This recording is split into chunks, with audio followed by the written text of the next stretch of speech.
Hola a todos los que poquito a poco os vas a ir sumando a este directo con una gran mujer periodista, escritora y os voy a decir un secreto, muy curiosa. Porque esa curiosidad es la que le ha llevado a Teresa Viejo a descubrir muchas cosas sobre ella, sobre los demás, sobre nuestro cerebro, hasta sobre nuestra longevidad. Luego le preguntamos, porque afirma, ha habido estudios, obviamente, en los que se basa para conocer todo esto, que la curiosidad dilata la muerte. Y la curiosidad, como hemos llamado a este directo, rejuvenece. ¿Qué es para vosotros, los que estáis conectando poquito a poco? Que os voy saludando a todos, gracias por estar por ahí. Vamos a empezar ahora en unos segunditos esta entrevista con Teresa Viejo. Para vosotros, ¿qué es la curiosidad? ¿A qué os ha ayudado? ¿Pensáis que tiene más cosas buenas o malas? ¿Qué es, cómo la vivís? Y nos vamos más allá de lo que es la curiosidad del puro chisme, del cotilleo. No, vamos a ir mucho más allá. Porque además ella está especializada y aparte de, hola Yolanda, un besito muy fuerte, bueno, desde un montón de sitios veo que os estáis conectando por aquí. ¿A qué nos va a ayudar la curiosidad? Y si la desarrollamos, porque todos tenemos una parte con la que nacemos de curiosidad, ¿qué podemos hacer con ella? ¿A qué nos va a ayudar? Curiosidad es inquietud por aprender y descubrir. Pues a lo mejor va por ahí, Sergio. Pero para saberlo mucho mejor, vamos a hablarlo con ella. Teresa Viejo ya está por ahí. Mira, Teresa, tienes que pedirme, como has entrado ya, te aparecerá como un recuadrito y entonces tienes que darle a solicitar. Y así ya puedes entrar por aquí. Mientras yo estoy saludando a un montón de gente que por aquí, está por aquí también Amparo, Cristina, Jorge, un besito muy fuerte a todos, Pablo.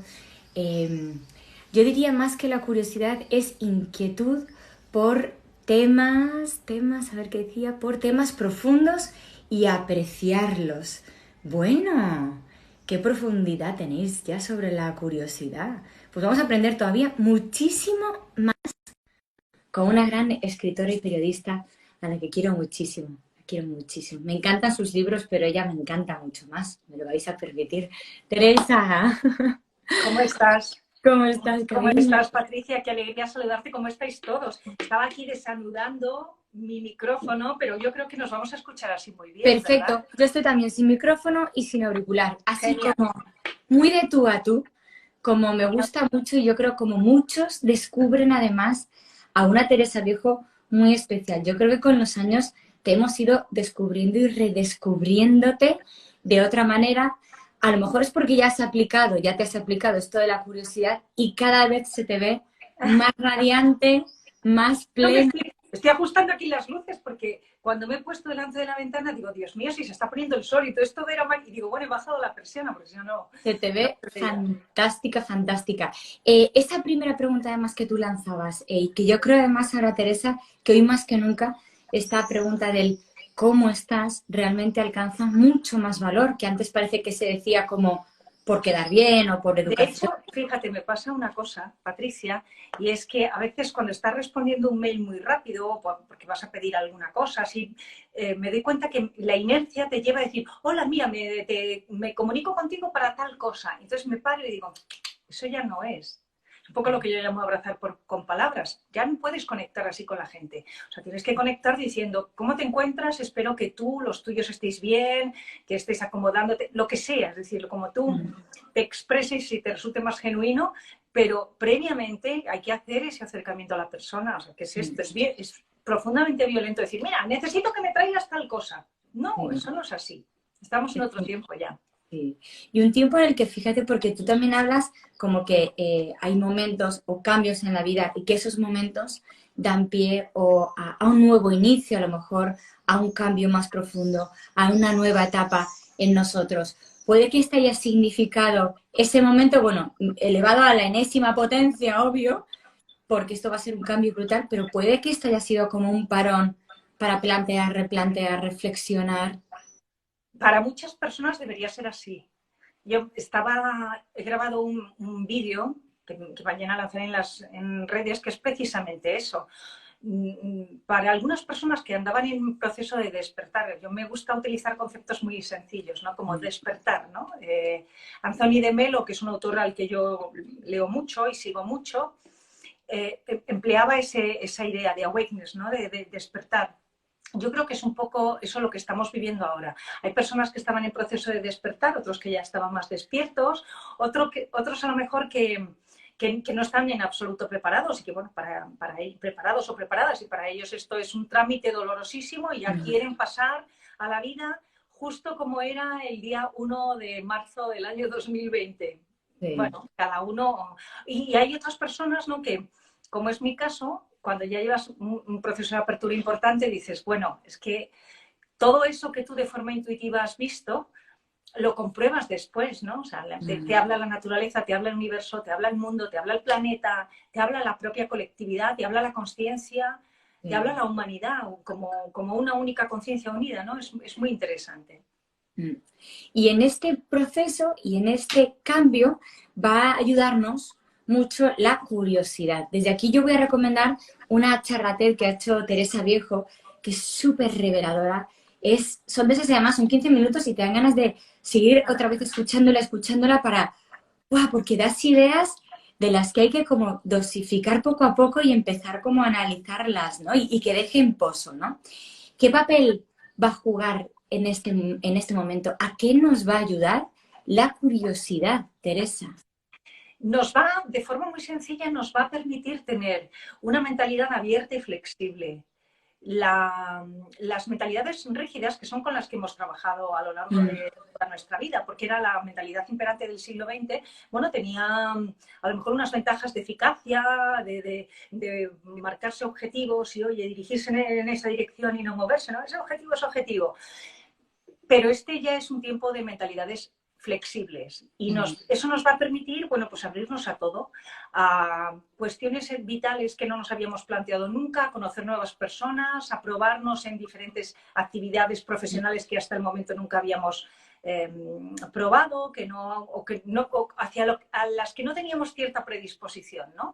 A tener ideas nuevas, a pensar, bueno, pues nunca había pensado yo esto, ¿y por qué no? Bueno, pues venga, voy a experimentarlo, a probar sabores, todo, ¿no? A ver, la curiosidad hay que decirlo, ¿no? Porque como tenemos muchas prevenciones respecto de ella, vamos al diccionario a lo mejor y vemos una primera acepción y nos quedamos ahí y decimos, no, pues esto no va conmigo. La curiosidad es la primera de las 24 fortalezas humanas. Lo explica muy bien la psicología positiva, venimos a este mundo con 24, y están dentro de nosotros, todos las tenemos, y las desarrollamos en función de cómo es nuestra personalidad. Es decir, hay personas que las llevan implementadas de serie, como es mi caso, a lo mejor algunas, ¿no? No solo la curiosidad, la empatía, por ejemplo, y a otras personas nos resulta más difícil o les puede resultar más difícil. Pero es una fortaleza humana. Por eso cuando alguien dice, en mis charlas, ¿no? Me hace mucha gracia porque dice alguien, no, pero yo no soy curioso ni curiosa. Y digo, iluso, lo llevas dentro, es una fortaleza. Es como decir, no sé, tengo una debilidad, o sea, he venido con una tara, ¿no? No, tienes todas las fortalezas tuyas dentro. Lo que pasa es que si tú crees que curiosidad es fisgoneo, estás en un gran error de nomenclatura, que al final ha terminado contaminando todos los aspectos sociales. Entonces, la curiosidad es todo, es tener apertura, es abrirnos a todo. Y depende de dónde la enfoquemos y la trabajemos, nos lleva al crecimiento personal, al aprendizaje, a cuidar nuestro cerebro, porque tú has apuntado lo de la charla TED y una de las cosas que cuando yo estaba preparando la charla más me sorprendía es, pero vamos a ver, ¿qué hacen los médicos, los neurólogos, los gerontólogos? Bueno, los gerontólogos sí lo manejan, lo manejan. Que no les cuentan esto a sus pacientes. Claro, porque cuando hay ya estudios científicos, pero no de ayer, sino de hace una década, explicando qué es lo que hace una curiosidad en nuestro cerebro, o sea, cómo protege a nuestro cerebro frente al Alzheimer, al Parkinson, a la degeneración, dices, ¿por qué no están diciendo a sus pacientes, oiga usted, déjese de historia, de tomarse pastillitas, y ahora mismo tiene usted que ponerse unos ejercicios que van, digamos que musculando, me gusta ese concepto, ¿no? Musculando, fortaleciendo su curiosidad. Eso es. A mí me sorprende. Y el caso es que luego lo hablas con los médicos y cuando se lo cuentas te dicen, sí, claro, claro, te dan las justificaciones. Claro, claro, es que efectivamente tiene propiedades, los neurotransmisores que estimulan la curiosidad, la dopamina, tienen propiedades antiinflamatorias y antiestresantes. Claro, claro. Y digo, pero ¿por qué no se lo decís? Hombre, en fin, esto es medicina humanista. Bueno, pues Claro. también es así, no solo la alopática. Mm. Y también deberíamos conocerlo nosotros, ¿eh? Deberíamos tener ese interés, ¿no? Por decir, bueno, a ver, ¿de qué me están contando? En vez de enredar en otras cosas, voy a buscar cosas que me ayudan a mí a crecer, a sentirme más sano o más sana. Luego, entonces, ¿qué sería la curiosidad? Claro, porque Una muchas veces fortaleza puede ser, humana. eso es, porque está confundido, No, entonces muchas es veces una el fortaleza concepto. humana. Una fortaleza humana. Y cuando digo que es la primera es porque se ordenan del 1 a 24. Y la primera Ujú. de todas, la primera que aparece, o sea, echar un vistazo, por ejemplo, a Martin Seligman, por ejemplo. La Sí. primera es curiosidad. La segunda, amor al conocimiento, o sea, el aprendizaje. Otras son la creatividad, la empatía, qué sé yo, 24, Ujú. el amor 24, ¿no? Claro. La Luego, actitud es otra, la capacidad de claro, perdonar también es de otra. perdonar, sí. Luego, qué importante es en este momento desarrollarla, porque además, si es innata, puesto que la tenemos de serie, ¿no? Se puede desarrollar y se puede tener más presente. ¿Cómo podríamos hacerlo, Teresa? La gente que dice, sí, sí, yo creo que la tengo, o no sé si la tengo, o vamos a ver ahora qué hago. ¿Cómo?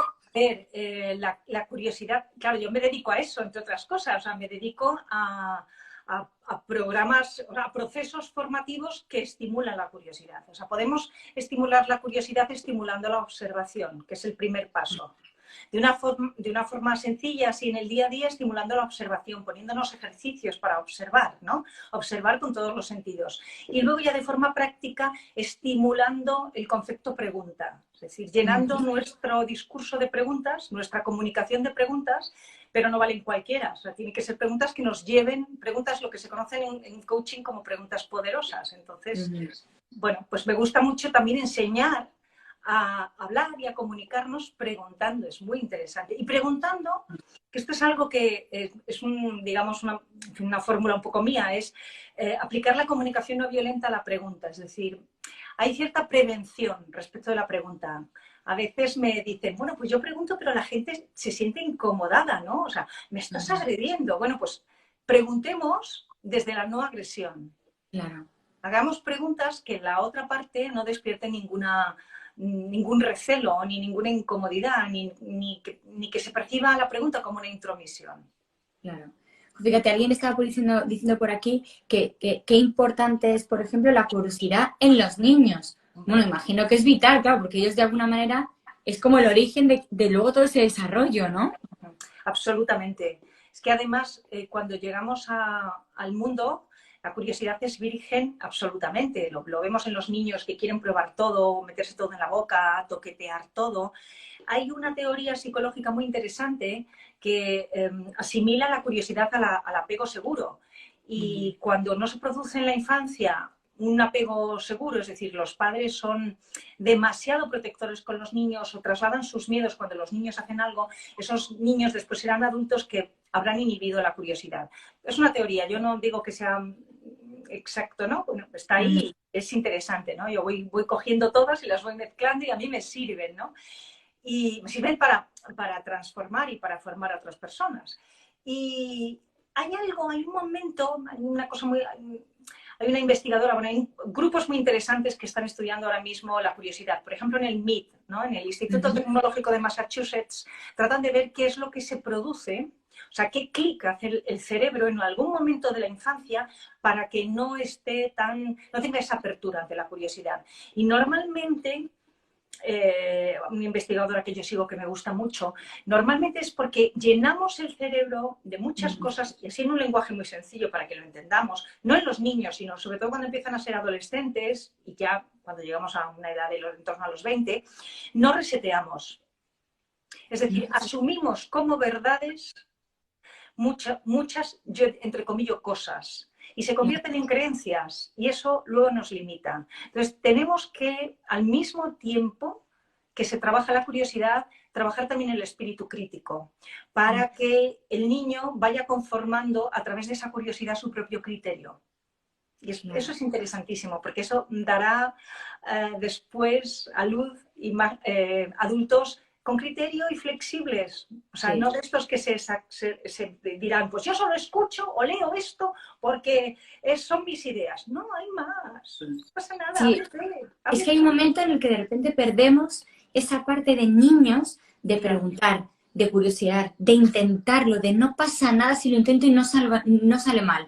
De pronto entra, no sé si el miedo a equivocarnos, el juicio, ya no te cuento el miedo al fracaso, que al final ya de repente hace que perdamos la curiosidad por completo, claro. Claro, pero ahí de verdad que hay mucha creencia y algunas de esas creencias se sedimentan por cuestiones muy simples, muy tontas, sin darle importancia, ¿no? O sea, imagínate este niño que sale al parque y está preguntando al padre o a la madre, ¿y esto qué es? ¿Esto qué es? ¿Y por qué esto es verde? ¿Y por qué la hierba es verde? ¿Y por qué el cielo es azul? ¿Y por qué el árbol crece? Y entonces a la madre o el padre, en un momento determinado, que yo también lo entiendo, porque la media de un niño entre 3 y 5 años pueden ser 300 preguntas diarias, son muchísimas, muchísimas.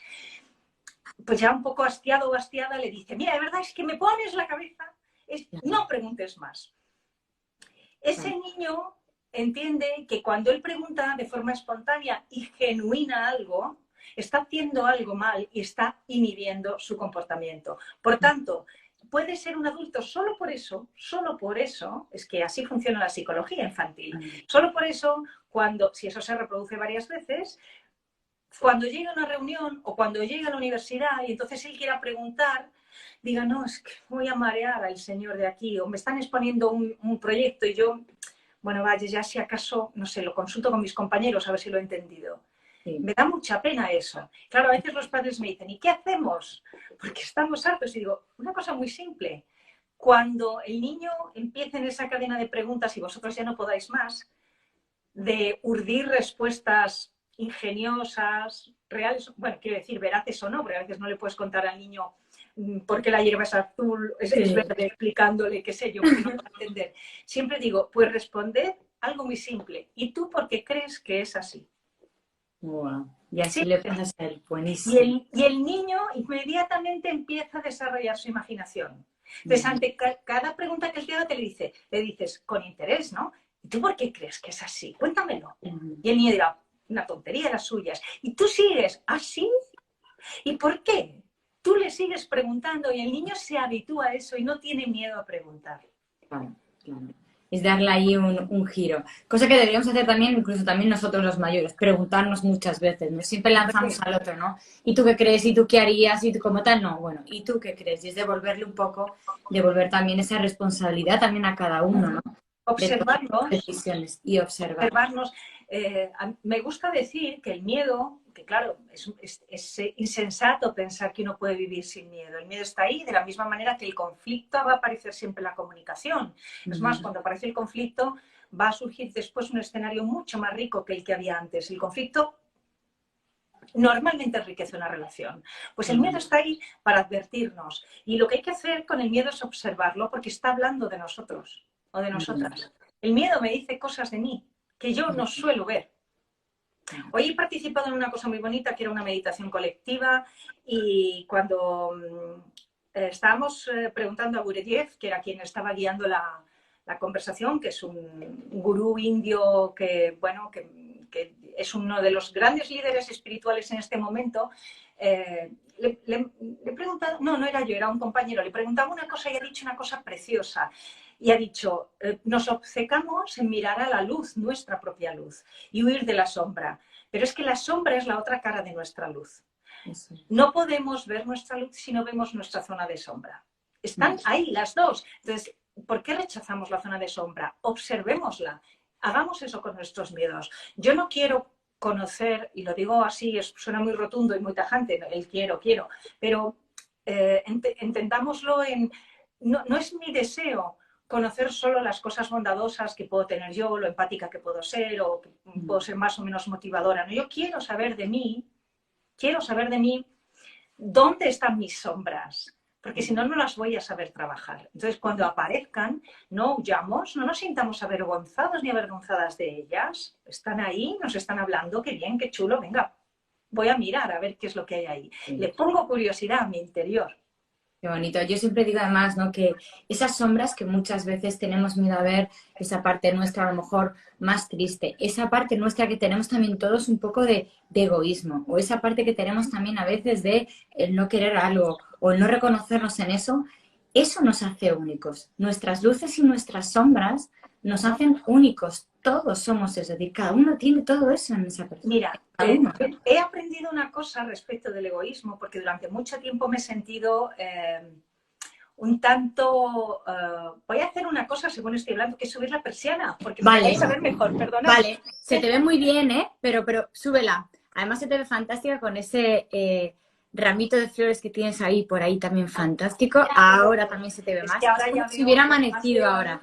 Veo la puesta de sol y me hace mucha Tienes ilusión. una luz preciosa, sí, de puesta de sol. Claro, es Qué que bonita. me encantan las puestas de sol. Qué bonita, Teresa.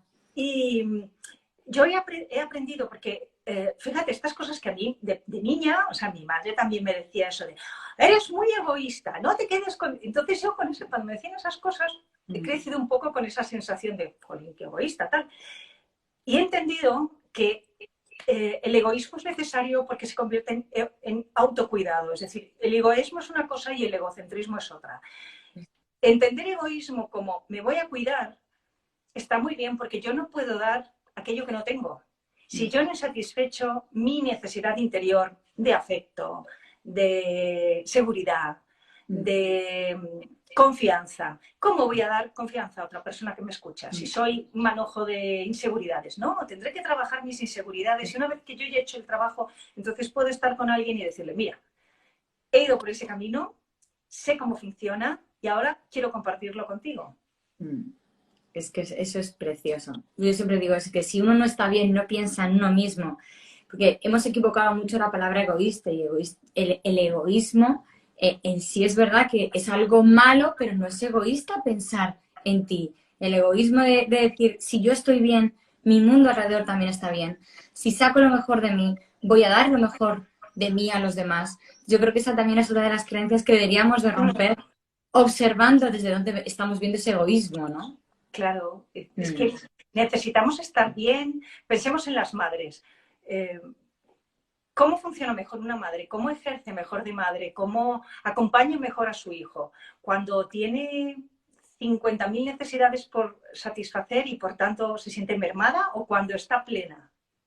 Igual, lo de la mascarilla de los aviones, o sea, no. Eso es. Póntela tú primero.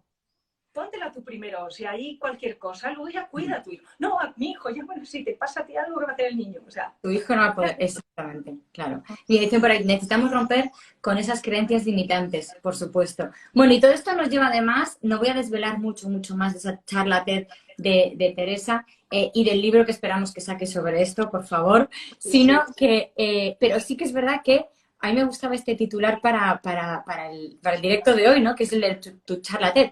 Entonces, se ha demostrado que la curiosidad rejuvenece. La gente curiosa es más longeva. Así es. O sea, en la charla TED, invito a que la veáis, en la charla TED cuento el estudio más importante que se hizo, porque fue un seguimiento de 4 años a un grupo de casi 2.000 personas en Estados Unidos por parte de la Academia de Neurología, para comprobar quiénes eran más longevos, y se tipificó en personas curiosas, no curiosas. Hay un cociente de curiosidad, igual que hay un cociente emocional y, por supuesto, un intelectual, y en función de eso se demostró que era así. ¿Por qué? Porque las personas curiosas segregan más endorfinas en general y especialmente neurotransmisores, pero especialmente dopamina. La dopamina es un protector cerebral de primer orden, pero hay más, para la preparación del libro que estoy realizando, estoy en contacto con la Sociedad Española de Medicina del Envejecimiento, y entonces allí me han pasado los estudios, algunos no publicados aquí, ¿no? Evidentemente, y bueno, pues hay unas investigaciones súper interesantes. Bueno, las estoy recogiendo porque me parece quiero decir, hay muchos aspectos, ya no es solo el comportamiento, si es que, quiero decir, no es solo el comportamiento que tenga la persona, es todo, es su manifestación. O sea, las personas curiosas son más creativas, se enamoran más, son más felices. Quiero decir, si es opcional, si está en nuestra mano, ¿por qué nos agostamos y nos quedamos en una silla sin querer aprender? Y es que además la propia sociedad nos empuja a ello, es decir, miremos donde miremos, están demandando profesionales que tengan muy estimuladas y bien colocadas sus soft skills, o sea, sus habilidades blandas, o lo que es lo mismo, las fortalezas, es lo mismo, estamos hablando de lo mismo. Y una de ellas siempre es la curiosidad. Siempre es la curiosidad. Tenemos que estar en aprendizaje continuo. Esto está cambiando continuamente. Estamos aprendiendo. Yo esta mañana he estado buscando una aplicación en el móvil para poder hacer. Continuamente estamos aprendiendo, cambiando. Por tanto, ahí está la curiosidad. Hay una resistencia innata, porque cuando ya más o menos creemos que no sabemos las cosas, decimos, ostras, si tengo que empezar otra vez a aprenderme de nuevo cuando ya me lo sabía. Pero que sepamos que esa es una resistencia natural de un cerebro racional que tiende a economizar su energía. Quizá deberíamos... También hay miedos, Teresa, miedos de que puede haber un miedo, ¿no? De, ¿y si cambio esto? ¿Y si de repente esto, claro, al qué pasará? Como esa incertidumbre, ¿no? Claro, claro. Pero ante la incertidumbre solo hay una respuesta constructiva, que es aplicar curiosidad. Cada vez que hay algo incierto delante de nosotros, lo que tenemos que hacer es preguntas. Veamos qué es lo que sucede en cada uno de los escenarios. Y si hago esto, y si hago esto otro, y si hago esto otro. Y al final, aplicando esas técnicas, si quieres, detectivescas, llegamos a tener mucha información y la resolución de ese problema que era incierto es mucho más fácil. Supongo que hay mucha gente que nos está escuchando que medita, ¿no? Y medita, no sé, habrá aprendido la meditación por diferentes vías. Una buena parte de estas personas la habrán aprendido a través de Deepak Chopra, ¿no? Sí. De sus libros. Deepak Chopra tenía una frase maravillosa y era, cada día me despierto con la ilusión de que sea más incierto que el día anterior. ¿Qué está diciendo? Quiero vivir la vida con curiosidad ante cada cosa nueva que llegue. Porque el cerebro, cuando se predispone así, vive la vida como un descubrimiento continuo, con asombro. ¡Wow! Mira, he conocido a alguien, qué interesante. Oye, pues ¿sabes que he oído por una calle que era diferente? A mis alumnos les pongo prácticas así, ¿no? Bueno, pues prácticas pequeñitas, desde que prueben cosas hasta que visiten un lugar y lo descubran con otros ojos. Pues me gustaría despedirme precisamente con ese reto al que os retamos, valga la redundancia, desde aquí. Y cada día observando. Ese es un poco el inicio, nada más, que le gusta mucho a María Teresa, la observadora en potencia, que es Teresa Viejo, y mirar las cosas desde esa curiosidad, tener curiosidad un poquito cada día, ir desarrollándola. Ahí nos preguntaba por aquí, la charla TED está publicada ya la ha hecho en YouTube. Sí. La podéis ver y es fantástica, o sea que os invito a que lo veáis porque es, bueno, súper reveladora esta charla y que seguiremos en contacto con Teresa porque yo me quedo con más ganas también de preguntarle. Tiene libros fantásticos que para mí han sido también un antes y un después en momentos de mi vida que me encantaría también invitarla a que otro día nos descubra más cosas, pero hoy el protagonismo era la curiosidad para rejuvenecernos mucho. La mente, el cuerpo, el alma y más en esta época de cambio que nos está tocando vivir a todos. Así que te lo agradezco un montón, Teresa. Encantada de verdad de tenerte aquí. Das y llenas el alma de luz con esta que radias tú. Te han contado por aquí unos cuantos piropos que no veas. Ya lo verás. Gracias. Está lleno de curiosidad, fijaros. Ese es el truco. Gracias, Teresa, de verdad. Un besito enorme. Y espero verte muy pronto, de verdad. Un abrazo. Gracias a todos los que nos habéis seguido. Gracias. Chao, chao.